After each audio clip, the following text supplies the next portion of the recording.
지금까지 앞에 23장까지는 구체적인 개개의 민족들의 심판을 다루어 왔습니다. 그러나 이제 24장에서부터 27장까지는 보편적이고 일반적인 심판을 다루고 종말론적인 심판까지 다루게 됩니다. 오늘 말씀 1절에서 5절 초반까지 계속 이어지는 내용은 심판을 당하는 땅의 모습을 보여줍니다. 이 심판받는 곳은 이 심판받는 이 지역의 땅이 아주 공허해지고 황폐해진다고 말합니다. 그리고 지면을 뒤집어 버린다고 말합니다. 이것은 무엇을 가리키겠습니까? 전란이나 재해를 가리킵니다. 그리고 그 온 주민을 흩어버립니다. 더 나아가서는 그 땅이 슬퍼하겠다고 말합니다. 쇠잔해집니다. 지위가 높은 자도 쇠잔해집니다. 쇠약해집니다. 그리고 땅이 그 백성들 아래에서 더러워지겠다고 말합니다. 참으로 심판을 받아서 참혹해지고 우울해진 세상을 그렸습니다.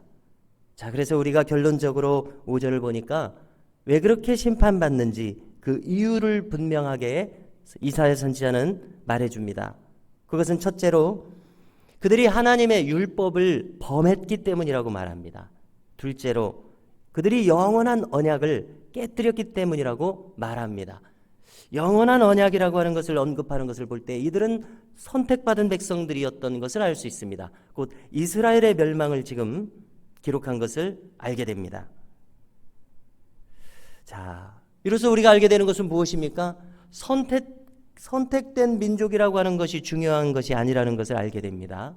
선민이라고 해서 저절로 구원받는 것이 아니라는 것을 알 수 있습니다. 자, 마찬가지로 우리에게 적용해 봅니다. 그러면은 우리가 크리스찬이라고 하는 그 이름이 우리를 구원해 주는 것이 아닙니다. 우리가 계시록 말씀에서도 보니까 생명책에서 그 이름을 흐려버리겠다 이런 말씀을 하시는 것을 볼 때에 하나님께서는 가짜는 인정하지 않겠다는 것을 알 수 있는 것입니다. 심판날까지 두어라. 가라지를 뽑다가 곡식까지 뽑을까 염려하노라. 마태복음 13장에서 말씀하시지 않았습니까? 자, 그러면 무엇입니까?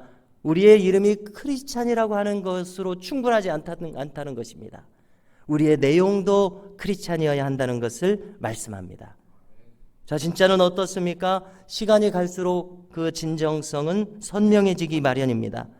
우리가 만일 진실된 신앙을 가졌다면 시간이 갈수록 우리의 분별력도 선명해지리라 믿습니다. 우리의 영적인 시각도 선명해질 것을 확신하게 됩니다. 그렇기 때문에 우리가 어떠한 상황에서도 우리가 신앙으로 정도를 걸으실 수 있기를 주님의 이름으로 축원합니다. 자, 다시 한번 이 심판받는 이유가 뭐였습니까? 그것은 첫째로 율법을 범했기 때문입니다. 자, 이 율법이라고 하는 것이 무엇입니까? 사실 율법이라고 하는 어감이 우리에게 어감이 좋지 않다기보다는 그 말이 너무나 강하기 때문에 우리에게 부담을 주죠. 자, 그러나 율법이라고 하는 것을 좀 달리 말한다면 하나님의 법도입니다. 그리고 이 율법은 우리가 구약 성경 전체에서는 10계명으로 요약이 되고 있습니다. 10계명의 내용은 무엇입니까? 하나님을 잘 섬기고 사랑하라는 내용이죠. 그리고 이웃에게 해를 끼치지 말라는 내용으로 저 나름대로 이렇게 요약을 해봅니다. 이웃에게 해를 끼치지 말아라. 우리가 많이 듣는 말로는 이웃을 사랑해라. 조금 달리 표현해보자면 이웃에게 해를 끼치지 말아라. 자, 왜 그런가 하면은 5계명부터 10계명을 보십시오. 해를 끼치지 않는 차원에서 한번 보시겠습니다.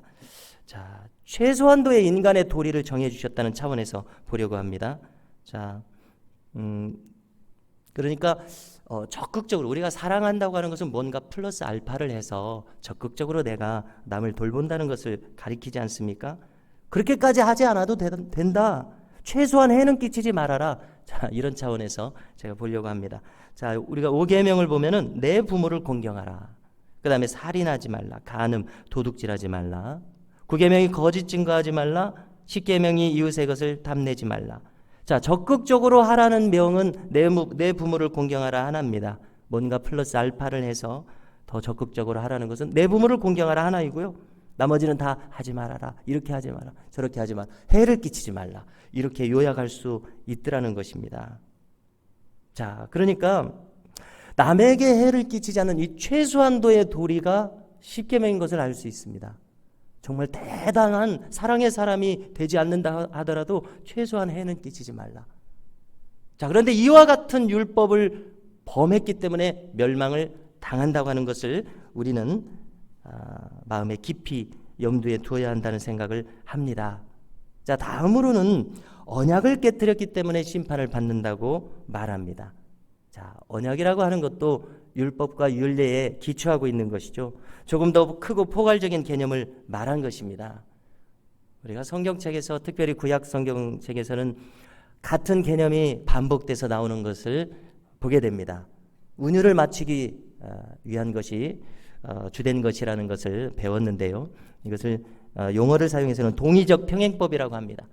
그러니까 율법을 지키지 않아서 멸망했다, 언약을 지키지 않아서 멸망했다, 같은 의미지만 운율을 맞추기 위해서, 리듬을 맞추기 위해서 이렇게 말을 하는 것입니다. 좀 더 구체적으로는 언약을 지키지 않았다는 것은 좀 더 포괄적인 개념입니다. 하나님의 법도대로 살아가는 민족이 되라, 이것이 언약입니다. 그렇게 살지 않을 때에 그들은 언약을 몸소 깨뜨린 민족이 되고 맙니다. 그러면 주님께서 말씀하신 것처럼 신명기 28장 뒷부분의 3분의 2가 전부 다 언약을 지키지 않음으로써 받는 저주의 말씀드립니다. 그런 가차없는 저주가 그의 생애에, 그의 나라에 임하겠다고 말합니다.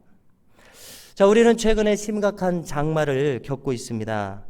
어떤 사람들은 이것이 단순한 장마가 아니라 기후변화로 인한 재해다, 이렇게 설명하는 사람들도 있습니다.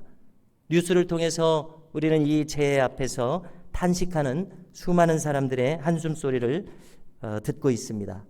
논밭에 물이 잠겨서 앞으로 정상적인 수확을 기대할 수 없는 그런 사람들, 삶의 터전과 집을 잃고서 낙심천만인 그런 사람들의 심정을 우리가 헤아려 본다면 지금 그들의 삶에 무슨 재미가 있겠는지 우리가 이렇게 공감을 해보게 됩니다. 자, 지금 우리가 이 시간에 이 장마가 심판에 의한 것이다, 이렇게 말하고 있지는 않습니다. 이런 재난을 당하는 사람들의 심정이 얼마나 착잡하고 그 마음이 낙심될까 하는 것을 거론해 본 것입니다.